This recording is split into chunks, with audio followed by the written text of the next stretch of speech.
실제로 김건희 여사의 역할에 대해 설명한 부분도 있는데 윤석열 대통령이 뭐라고 얘기하냐면은 역대 대통령 부인들을 얘기하면서 면전에서 하기 어려운 것을 우회적으로 전달하는 역할. 쉽게 얘기해서 참모들이 나한테 못하는 얘기를 김건희 여사를 통해서 하면 그 얘기를 듣고 청취하고 의사결정에 활용할 수 있다는 식으로 말을 하는데 영부인이 그런 사람 맞아요? 그러니까 이것도 윤석열 대통령이 논점을 자꾸 흐리는 게 통상적인 그 영부인의 역할이 있죠. 그러니까 내조의 역할 내지는 또 대통령이 다 못 챙길 때 뭐 그런 것들 가가지고 영부인들이 또 좋은 일 할 수 있는 겁니다. 지금까지 그렇게 해오면서도 아무 문제가 없었어요. 대한민국에서 영부인 가지고 문제된 게 지금 이제 김건희 여사 최초 케이스인데 현직 중에. 근데 어떻게 유경수 여사랑 막 비교를 하는데 제가 그런 얘기도 했어요. 아니 유경수 여사랑 비교를 하는데 유경수 여사가 주가 조작을 했습니까? 유경수 여사가 노선을 자기 땅으로 도로를 놨어요? 유경수 여사가 그 뇌물백 봤는데 그게 명품백. 사진 찍혔습니까? 명품백이?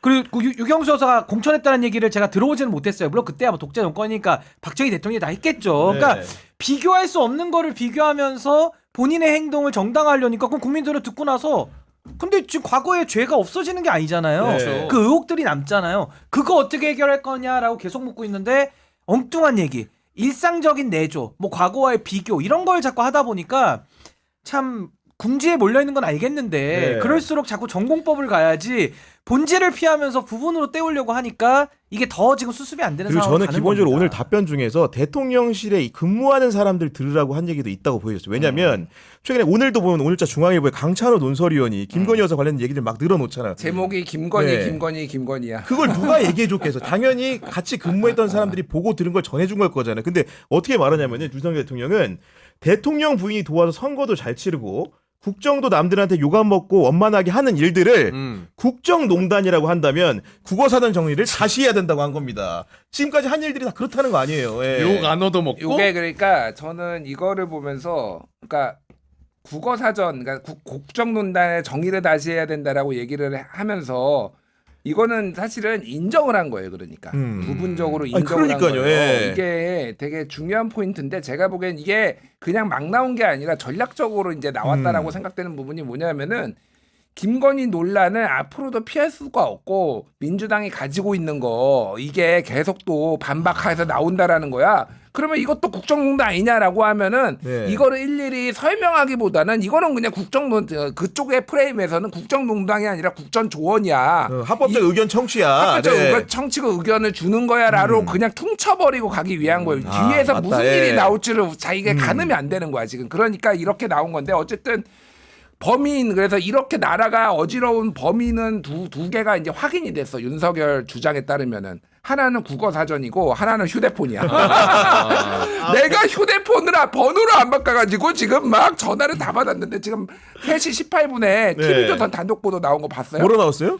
휴대폰 바꾸기로.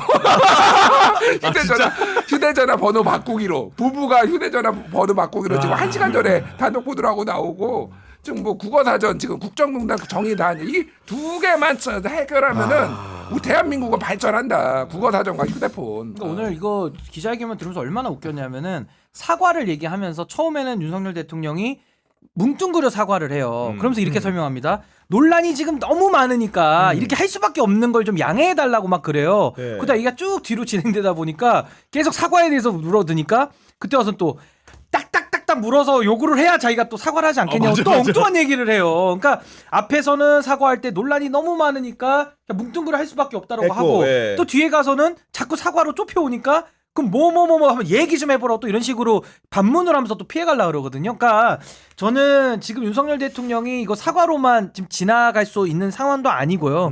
결과적으로는 특별감찰관이고 제2부속실이고 이걸로 할 수 있는 게 아닌데 이 특검을 계속 피하니까 이걸 언제까지 이 논란을 피하겠습니까? 그러니까 저는 김종인 대표님 말씀대로 그런 것들을 포석을 미리 예상하고 이제 밑자락을 깔았다라고 볼 수도 전 있다고 생각을 해요. 근데 그렇다선 치더라도 이 논란이 해소가 안 될 거 아니에요. 국민들이 넘어가겠습니까? 그렇죠. 그래서 저는 오늘 그냥 자기 무덤을 팠다고 보고 박근혜 대통령이 그랬잖아요. 내가 이러려고 대통령이 됐나? 이렇게 하면서 내가 이러려고 기자회견 했나? 오늘 밤에 아마 이불킥 좀 할 거예요. 제가 볼 때는. 아니 그리고 여권에서도 주장했던 게 보면 김건희 여사가 더 이상 대외 활동은 하지 않았으면 좋겠다. 이거는 국내 활동뿐 아니라 국외 활동까지 염두에 둔 조언이었는데 이것도 사실상 받아들이지 않는 듯한 발언을 한 겁니다. 국민들이 좋아하면 하고 싫어하면 안 한다. 그렇지만 했지만 외교 관례상 어떤 국익 활동상 반드시 해야 된다고 저와 제 참모들이 판단하는 일을 제외하고는 사실상 중단해왔다. 그래 무슨 얘기냐면 저와 제 참모들이 옳다고 판단하면 하겠다는 거 아닙니까? 그러니까 네. 이것도 앞뒤 안 맞는 네. 국민들이 원하면 하지 않거나 네. 뭐 한다라고 해놓고 지와 지참모가 아니라 판단은 내가 한다. 기준은 뭐. 다 자기가 해. 다. 기준은 이거고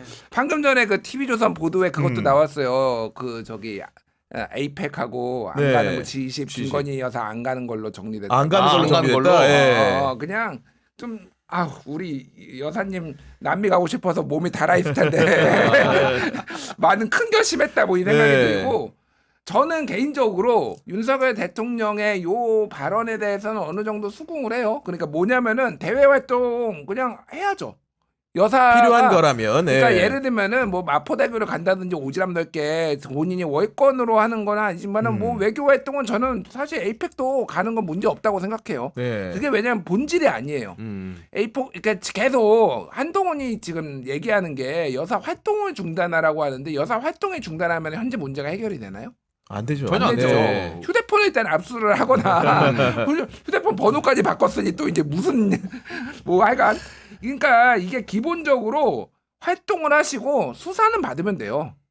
오늘 그러니까 수사 특검 받고 오늘 소환 조사 가서 소환 받고 내일 외국 나가서 하고 다음 주에 들어와서 또 소환 조사 받고 이러면 되는 거 아니에요?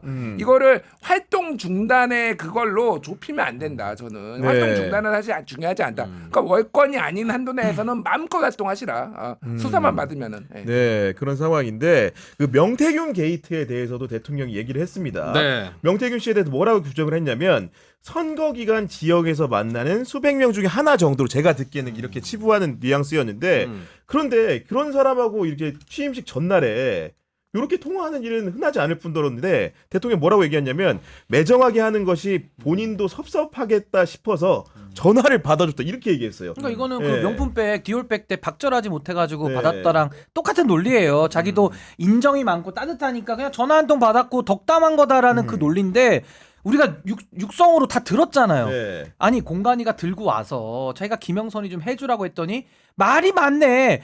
계속 얘기를 했다라는 거예요. 근데도 반발이 오니까 결국에는 본인이 그 말이 많은 거를 다 제압하고 결국 김영선 공천값이 나와버렸거든요. 그러니까 명태균이 평생 은혜를 다하겠습니다. 무슨 조폭 영화 보는 것 같아요.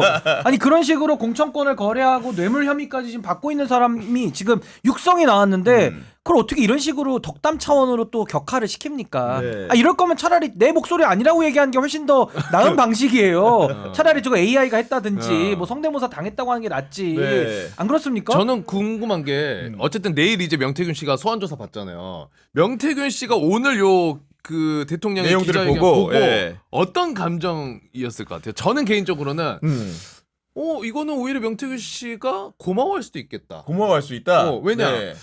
정말 정치 브로커라고 얘기하고 다니는 사람들이 널리고 지천인데 대통령이 딱 나와가지고 브로커라는 얘기 안 했잖아요. 그래도 선거 때 도와주려고 했던 사람이고 도와주려고 했던 사람 아니냐. 근데 이제 조금 그렇게 뭐 무리하게 개입하려고 그래서 내가 그렇게 쳐낸 거지.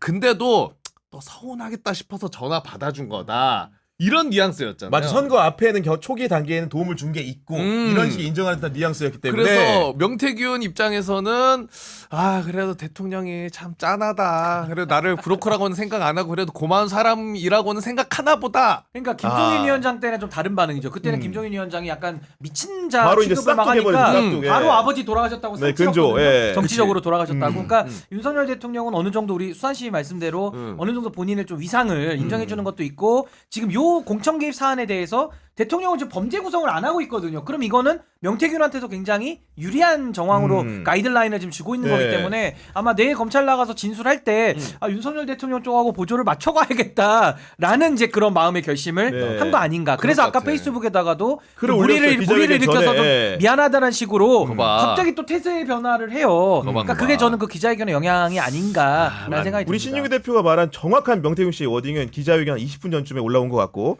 저희 경솔한 언행 때문에 공개된 녹취 내용으로 마음의 상처를 입으신 분들께 거봐. 진심으로 사죄드립니다. 근데 공개된 녹취 내용이랑 몇 명 안 돼요. 강희용 씨한테 이런 거 아닐 거 아니에요. 윤석열 대통령 부부를 겨냥한 거 아닙니까 이게. 그러니까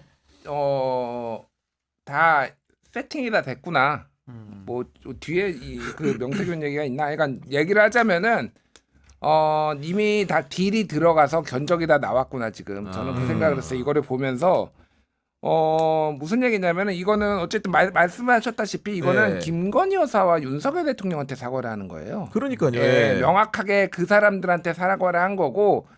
그러니까 제가 지난달에도 얘기를 했었나 곧 구속된다고 명태균. 얘기했어요. 근데 왜 구속이 되냐면은 쉽게 얘기를 하면 그때 당시에는 구속을 할지 말지에 대해서 용산에서 판단이 안 쓴 거예요. 왜냐면 미친놈처럼 하고 있고 어디까지 자기들도 잘 기억이 안 나는 부분도 있을 테고 막 다 이게 자기들은 캡처를 안 해놨겠지만은 저기나 해놨을 맞아요. 거 아니야. 네. 그러니까 이게 약간 견적이 안 나오니까 정준길이었나 그 국힘 출신 변호사가 수임을 했다가 수임했다가 손 놨어요 그냥. 그리고 나가버렸는데 최근에 황우여 로펌에 있는 김소연 변호사 그 대전에 있는 그 사람이 이제 변호사 선임 게 대전에 있는데 창원까지 왔다 갔다 하다가 네. 뭐 어쨌든 그렇게 하고 이게 그러니까 조만간 딜이 들어가서 명태균은 구속을 안 시킬 수가 없는 상황이 됐고 너 잠깐 들어가 있어라라고 일단은 해놓고 변호사를 통해서 조율을 하는 방식으로 이게 이 정권이 잘하는 거거든요. 네. 누구 일단 가둬놓고 그런 다음에 혐의가 여러 개가 있으면은 자 이번에 보십시오. 압수수색 하는데 정치자금법으로만 했어요. 공천 개입이나 이런 류의 것들 하나도 다 빠져 있단 말이에요. 그렇지. 정치자금법은 뭐냐면은 그 출마자들한테 1억 2천만 원씩 받은 거 있잖아요. 2억 예비 4천. 후보. 게다가 CC한테는 또 조폭한테는 따로 받은 거 그거는 빠져 있었는데 어쨌든 그걸로만 해서 정치자금법으로 하고 나머지는 다 퉁치는 방식으로 네. 그게 이제 유동규한테 썼던 방식이거든요. 여러 가지 혐의가 있는데 그러니까 이미 견적이 다 나왔다. 제가 보기엔. 그러니까 그 얘기까지 이미 이거는 추론입니다. 추론. 그래서 네. 이거를 보고 이제 사과하고 대통령한테 좀 힘을 실어주는 모습으로 기자회견에 이런 식으로 지금 갔어. 2주 안에 구속된다. 네. 저는 이렇게 봐요. 아니 저는 네. 그리고 윤석열 대통령이 김영선 전 의원의 2022년 6월 1일 재보선 공천관에 설명한 내용 중에 도무지 이해할 수 없었던 부분은 뭐였냐면은 오. 일단 그래 자기가 고3 입시 수험생처럼 너무 바빠가지고 당시에 맞아. 공천 가지고 왈가왈부하는 거 신경 쓸 겨를이 없다. 이건 좋아 이해를 하는데 당시에 공관위원장이 정진석인지 윤상현인지 몰랐다 이런 식으로 말하는데 당시에 근무하셨던 분으로 국민의힘에 이해가 갑니까 안 갑니까 이게? 아니 그러니까 저같이 그냥 당원 그때 저 당원 신분이었거든요. 네. 저도 이제 제 선거 뛰느라고 바빴는데 네. 다 알고 있죠. 그걸 어떻게 모릅니까?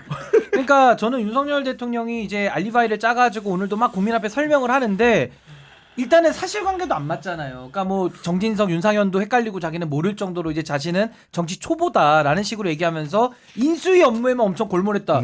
사실 골몰한 건지도 의문이에요. 술만 먹었는지 뭘 새벽 했는지. 2시까지 했대잖아요. 그래서 뭐 직원들이 네. 놀랬대요. 경호 직원들이 아 이런 대통령 처음 본다고 막 이렇게 자자자하니까 저 그때 정말 피식 웃었습니다. 너무 나도, 웃겨가지고. 나도. 근데 뭐 다 좋은데 제 의문은 뭐냐면은 윤 대통령의 육성이 있잖아요. 근데 그걸 저는 기자들이 안 물어본 게 좀 아쉬워요.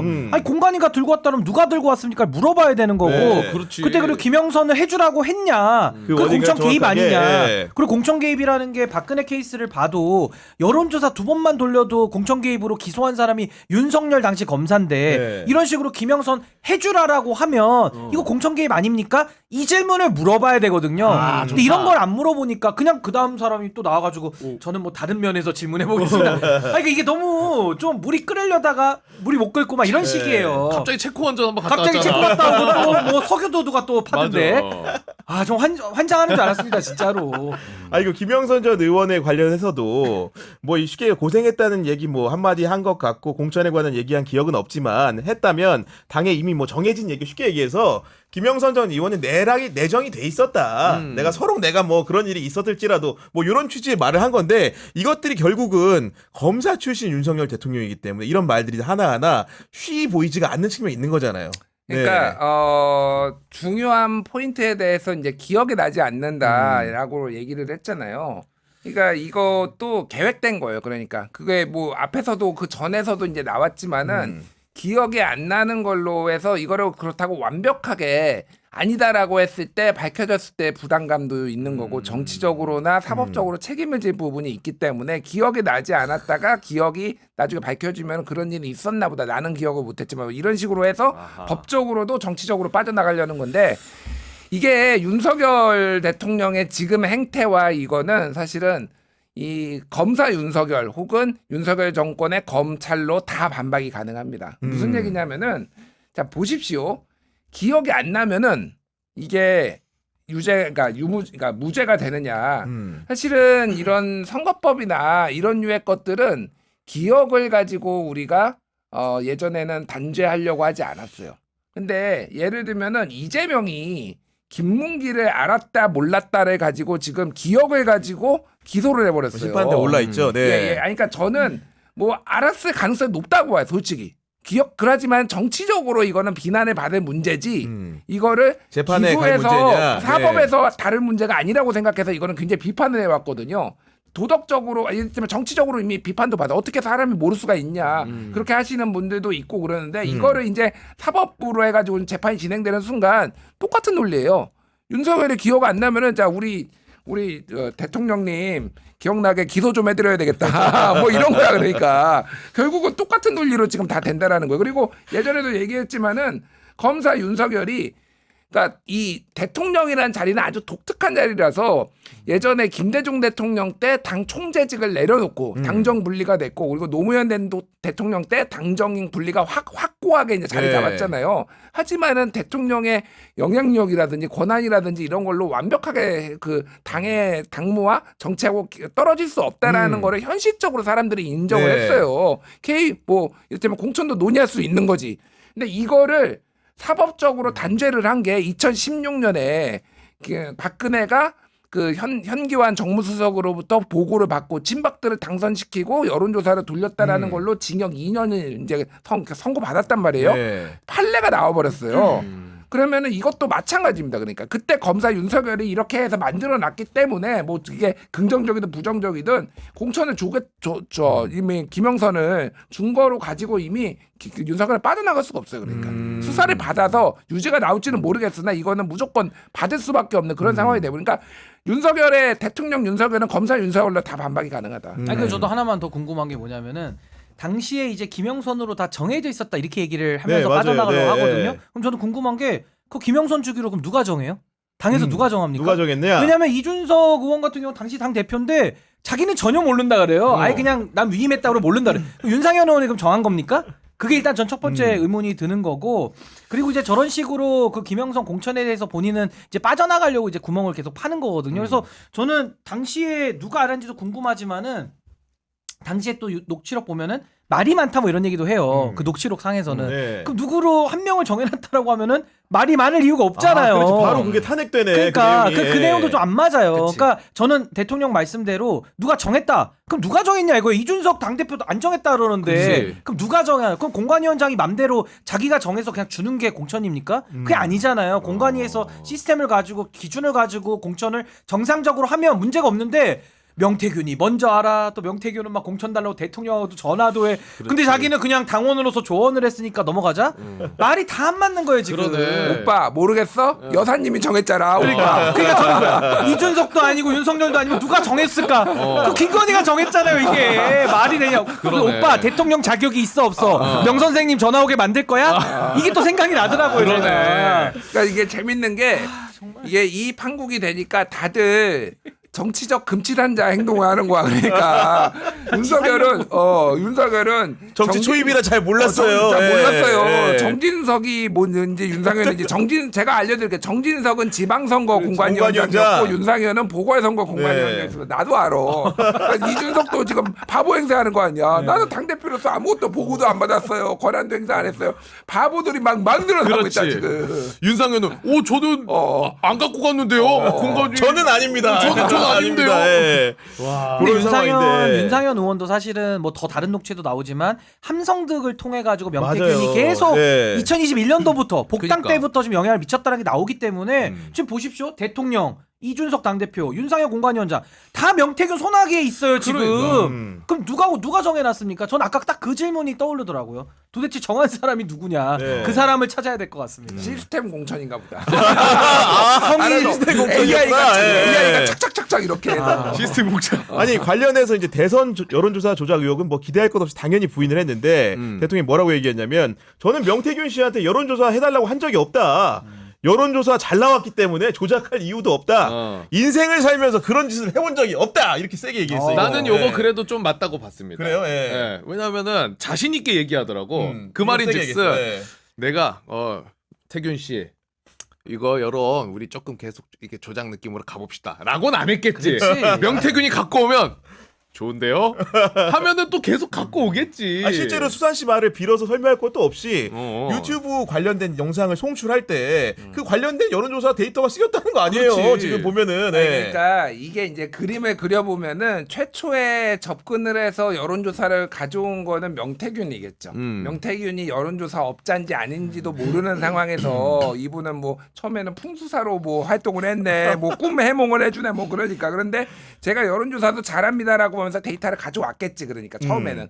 그런데 명태균의 녹취가 있잖아요. 아, 윤석열이가 빨리 달라고 하네. 그러니까 이거를 뭐가 됐든 뭐 새로 나온 데이터 없나 뭐 이렇게 이제 말을 했겠지. 그러면 이제 전화가 와가지고 데이터 뭐 언제 나옵니까 뭐 이렇게 됐겠지. 그러니까 이거를 본인은 요청했다고 생각 안 할 수도 있고 물론 요청했을 가능성도 있고 거짓말할 수도 있고 이런 거고 조작 여부는 그러니까 이렇게 좀 봐요. 저는 그러니까 조작을 처음에는 몰랐을 수 있어. 네. 웬 조작은 윤석열이 할 리는 없잖아. 윤석열은 여론조사를 모르는 사람인데 윤석열이 어떻게 직접 조작을 해. 명태균이 한 거죠 사실은. 근데 지시를 처음에 했을까? 지시 안 했다고 생각해요. 그런데 유독 기분이 그것만 보면 기분이 좋은 거야. 왜? 내가 잘 많이 나오잖아. 이겨. 네. 보통은 홍준표한테 뒤지거나 네. 홍준표한테 바짝 붙어 있는데 이것만 보면은 항상 이렇게 떨어져 있어. 뭐 막 오차범위 밖으로 자기가 이겨. 한 번, 두 번은 그냥 기분만 좋을 수 있겠지만 이게 계속 이렇게 되면은 믿고 싶은 거지. 사실은 네. 믿고 싶은 것도 있고 이거를 의심을 해야 돼. 상식적이면은 뭔가 이상하다라는 거를. 그래서 이 조작 여부에 대해서는 분명히 그러니까 뭐 이거 한 거는 이미 명태균한테 다 드러난 거고 강혜경하고 이제 지시한 건 드러난 거고 알았을 가능성이 매우 높다. 그리고 지시는 처음에는 아니었겠지만은 나중에는 요구를 지시까지는 아니어도 이게 요구를 했다라는 거는 정황적으로는 매우 확실해 보이죠. 근데 그러니까. 요거는 네. 핵심은 윤석열 대통령은 여론 조작의 방점이 있는 게 아니고요. 명태균이 시행한 그 여론 조작이 된 여론 조사를 활용한 부분이 이제 그렇죠. 포인트가 돼야 되는 공짜로. 거고 공짜로. 예. 그리고 활용은 이미 했죠. 영상도 나간 게 유튜브 영상도 있죠. 거기다가 여론 조작을 통해서 지금 윤석열 대통령 그 자리에 가 있는 가장 수혜자입니다. 그러니까 김건희 씨가 아 우리 명 선생님 예리하시고 모든 걸 전적으로 의지합니다 하고 그러니까 본인은 윤석열 부부에게 영향력을 강화시키는 수단으로 명태균은 이 조작된 여론조사를 갖다 쓴 거예요. 그렇지. 그리고 그게 다 통해가지고 공천 개입까지 흘러간 거거든요. 그렇죠. 그래서 저는 이 여론 조작이 얼마나 심각하냐면 지금 책임당원 명부까지 홍준표 캠프로부터 받아가지고 지금 그 내용을 성향 분석했다라는 네. 얘기까지는 지금 확인이 됐거든요. 맞아요. 네. 그러면 이건 성향 분석된 내용을 로 어떻게 데이터를 써먹었냐? 예. 어디에 쓰는지가 너무 중요한 거예요. 근데 그게 반영이 돼서 결과적으로 지금 윤석열 대통령 그 자리까지 간 거기 때문에 여론 조작과 무관하다고 할 수는 없죠. 본인이 조작 자체를 저도 시켰다고 보진 않아요. 왜냐면 윤석열 대통령은 정상적인 여론조사, 갤럽 조사 세부 지표를 갖다 줘도 해석할 능력이 없어요. 올바른 조사를 갖다 줘도 이게 뭐지? 왜 이렇게 숫자가 많지? 복잡하네. 나 이런 거 가져오지 마. 술이나 먹자. 이런 스타일인 걸 우리가 알아. 그치만 여론 조작의 수혜를 본 면에서는 상당한 연관관계가 있다. 그리고 숫자도 한두 번이 아니거든요. 굉장히 빈번하게 네. 받았기 때문에 이거는 뭐 정치자금법, 공직선거법, 뭐 뇌물까지 다양한 범죄가 엮이는 영역이라서 네. 본인이 조작에 대해서 모른다는 말 일부 신빙성은 있지만은 그 자체가 핵심은 아니다. 저렇게 그러니까 봅니다. 김건희 여사 문제라든가 명태균 게이트 의혹은 사실은 야권이라든가 국민 상당수가 이제 지지하고 뭔가 밝힐 기대했던 부분들이라고 한다면 사실 여권의 지지자들 같은 경우에는 최소한의 요구 사항이 있었어요. 예를 들면은 인적 쇄신을 어떻게 할 것인가, 대통령실 참모들의 변화를 줄 것인가, 내각 인사를 할 것인가 했는데 이 부분에 대해서 오늘 들으면 언제 하겠다는 건지 도무지 알 수 없게 들리던데 김준표는 어떻게 보셨습니까? 그러니까 이게 윤석열 대통령의 특기죠. 특기가 뭐냐면은 뭔가 사안이 있으면은 마지못해서 하든 어떻게 하는데 그거를 다 뭉개고 망치고 그런 다음에 또 시간이 지나서 어떻게 또 시간 벌다가 또 오면은 하고 뭐 그런 거잖아요. 예를 들면은 KBS와의 대담 뭐 2월 달에 그리고 4월 달에 뭐 그 대국민 담화 거기서 네. 다 뒷목 잡고 국힘 의원들 다 쓰러졌잖아요 그때. 뭐 그리고 예를 들면 영수회담. 왜 이재명 야당 대표 한 번도 안 만나냐 하도 이제 막 언론에서 나오니까 뭐 한 번 만나주지 뭐 그래가지고 아무 성과도 없고 한동훈 만나서도 그렇고 이것도 마찬가지예요. 그러니까 인적쇄신 얘기도 이를테면은 뭐 김건희 라인에 대해서는 본인이 김건희 라인이 어딨냐라고 얘기를 하면서 이걸 얘기를 하고 개각은 지금 뭐 살펴보고 있다라고 네. 하는데 그냥 두루뭉술해. 그러니까 이게 사람들이 원하는 거는 그래서 지금의 이 사안에 대해서 어떻게 쇄신을 하고 어떻게 하려는 거냐라는 건데 두루 살펴보고 있다. 그리고 이렇게 시간이 좀 걸릴 것 같다라는 거는 네. 이걸로 내년 초까지 시간 끌겠다라는 거예요. 그러니까 저는 약간 정확하게. 그렇게 그 네. 보면서 딱 한마디로 이렇게 느껴졌어요. 그 인적 쇄신 관련해서 얘기하는 걸 듣고 그냥 바꿔서 얘기하자면 사람이 없습니다. 할 사람이 뭐 인재풀을 찾아보고 검증하고 네, 시간이 맞아요. 걸린다 네. 이거 자체가 난 사람이 없다라고 느껴졌는데. 근데 그 말을 그대로 다시 한번 들려드리면 적절한 시기에 쇄신 면모를 보이기 위해 인재풀에 대한 물색과 검증에 들어갔다는 겁니다. 다만 국회 예산이 마무리되면 내년도 신속하게 집행을 해야 원활히 돌아갈 수 있고 미국 대선 때문에 시기는 유연하게 하겠다. 왜 나와 그게? 그러니까 네, 지금 네. 올 사람도 없고 또 사람이 와야 될 이유도 없어요. 왜냐면 하는 일이 없는데 뭐더러 옵니까? 그냥 와서 월급만 받아받고 가는 거죠. 지금 단적인 예가 이태원 참사의 주범 이상민 장관은 다시 탄핵 이후에 직무복귀해가지고 지금도 자리를 지키고 맞아요. 있어요. 음. 거기다가 한덕수 총리 사직서 아직도 품에 있지 않나? 사직서를 품고 뭐 내각 총사퇴한다는 게 지금 몇 달이 지났습니까? 근데 상황이 더 나빠졌는데도 여전히 자리를 지키죠. 그 이유는 단 하나. 한덕수 다음에 이어받을 총리가 없는 거예요. 아마 맞아요. 최상목 총리 직무대행이 임기를 마칠 겁니다. 제가 볼 때는 기재부 장관이. 그러니까 이게 이제 국민들이 그 사실을 다 알거든요. 그 난처한 상황을. 그러니까 더 이상은 국정 운영 통치 행위가 불가능한 거예요. 국정 네. 운영이. 근데 국정 운영이 불가능합니다. 이렇게 얘기하면 너무 좀 쪽팔리니까 그 얘기는 못 하고 뭐 인재풀을 갖다가 좀 알아보고 있는데 시기를 봐가지고 하겠다.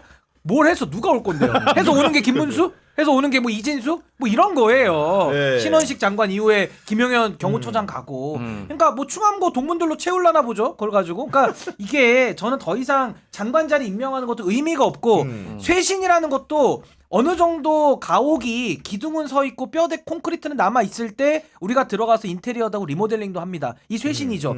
지금은 기둥이 무너졌어요. 이거는 철거밖에 답이 없거든요. 근데 철거가 안 되니까 이제 굉장히 국민들이 고달퍼. 여기 빨리 네. 재개발하고 뭘 져야 되는데 앞에 알박기 하면서 안 나가니까 너무 힘든 거예요. 네. 그러니까 저는 지금 윤석열 대통령은 본인이 리모델링으로 어떻게 된다고 생각하는데 철거 수준이에요. 지금 철거. 그러니까 철거하기 전에 그래도 집에 물이 새면 누수는 막아야 돼. 근데 이번에 보니까 만취행정관은 또 다시 근무한다는 보도가 또 나왔어요. 그것도 레전드죠. 거기는 네.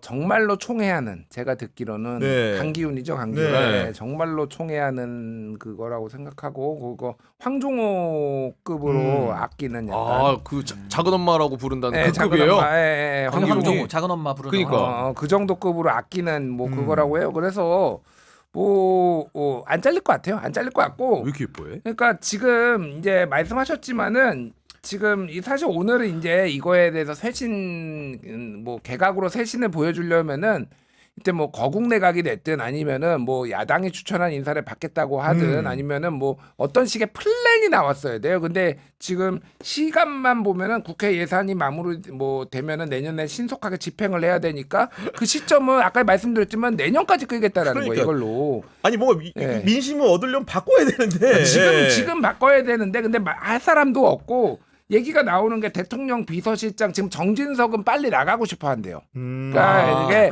눈치는 소문으로는, 빠르거든. 네. 지금 이거 이러다가 같이 다 망하게. 책임지고 망하게 생겼으니까 지금 사직서 품고 다닌다는 얘기가 있고 최근에 이번에 기자회견 월말에 하는 거 땡긴 것도 정진석이 세게 얘기를 했다. 자기가 내가 사퇴할 각오를 하고 이런 거를 근데 사퇴할 각오를 한 거를 어떻게 알아?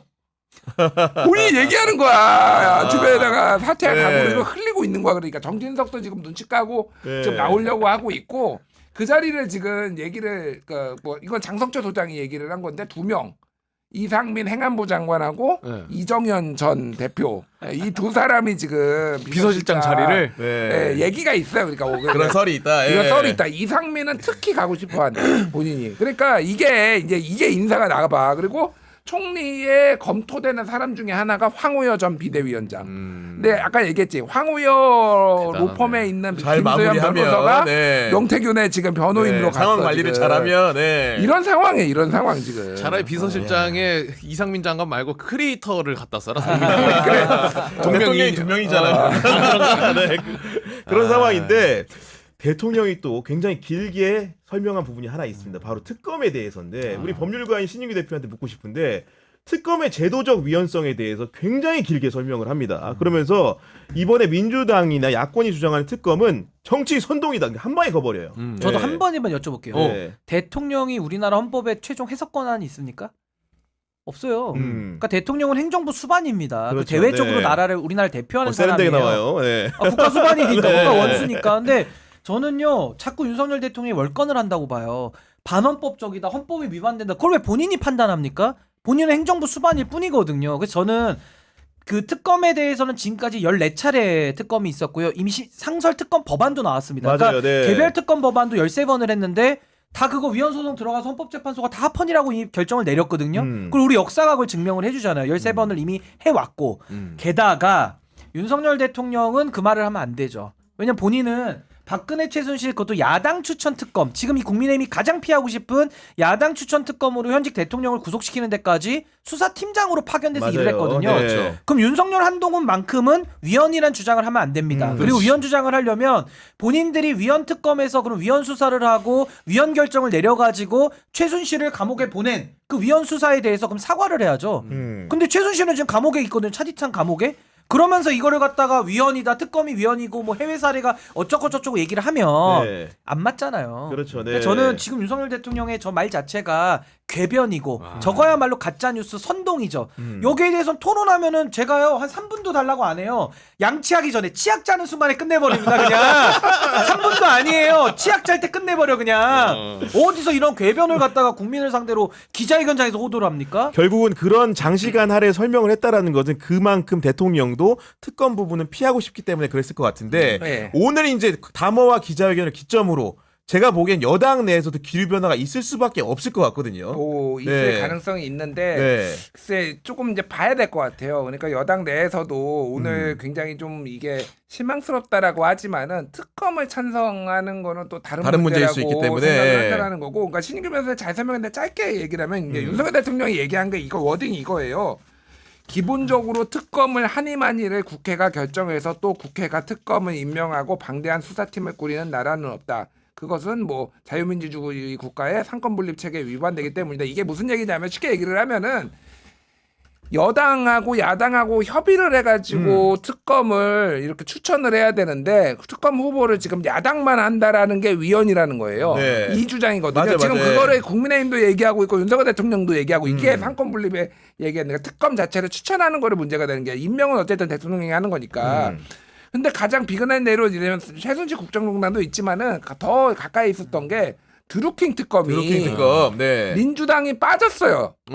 야당만 맞아. 3당이 모여가지고 했어요. 그럼 지들이 했던 거는 이거는 위헌적인 거고 반헌법적인 게 왔다 아니에요. 갔다 하죠. 예. 원래 특검이란 거는 정치적 타협입니다. 그냥 쉽게 얘기하면은 그 과정은 이제 이후의 과정은 사법적인 걸로 이제 넘어가겠지만은 특검이 어떻게 되고 말고는 항상 정치적으로 타협을 해서 그렇게 되는 거였어. 이거를 모르지 않아요. 그러니까 네. 안 하겠다는 이거는 명확하게 시그널을 계속 주는 겁니다. 다른 건 다 해도 야 국힘 니들 여당 니들 절대 특검을 안 돼. 이거를 지금 다시 한번 확인했다. 그러니까 네. 저는 특검의 위헌성은 말도 안 되는 얘기고 이미 헌법재판소에서 헌법으로 해석을 해서 특검법에 대한 합헌 결정을 내렸고요. 그거 자꾸 월권하면 안 되고요.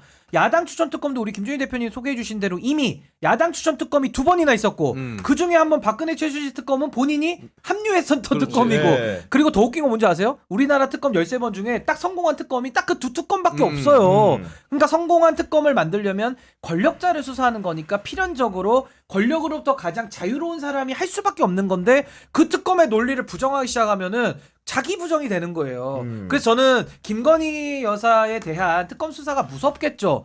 그런데 왜 무섭습니까? 죄를 안 졌는데 왜 무섭죠? 만약에 신인규를 특검한다. 갑자기 야당에서 얘기하면 전 특검 하라 그러죠. 조사 받죠. 뭐가 무섭습니까?